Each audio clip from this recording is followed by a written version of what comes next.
OnePlus sells one phone, which means to be successful, that device needs to be very good. Talk about pressure. That has always been easy to recommend. It does everything pretty well, and costs less than many big-name rivals. Now it's time for the sequel. But just because the OnePlus 3T is good, doesn't mean the pressure is off. If anything, there's more this time around. That refines what made the OnePlus 3T so desirable even further. It does more, has more power, and looks even smarter. But what we really like is how it's so incredibly accessible. The software is simple, and the features easy to understand. You just settle into using the OnePlus 5 like sinking down into your favorite chair. This accessibility is really important.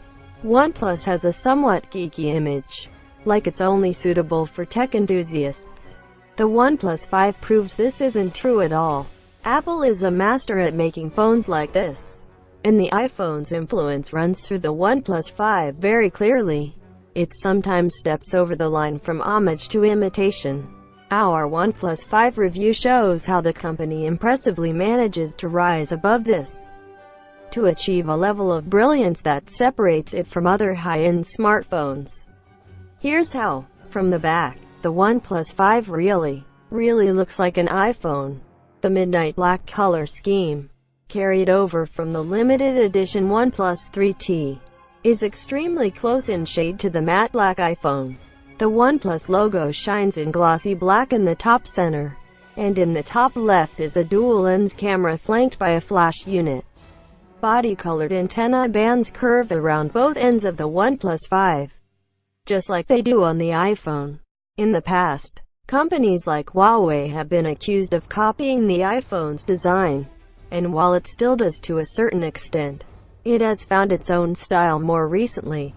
OnePlus says the OnePlus 5 is the result of its most expensive design process yet, and more than 100 prototypes were made before deciding on this one.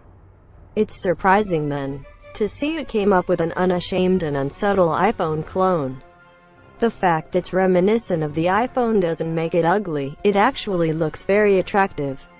The edges of the rear curve towards the front display, which makes it feel natural in the hand.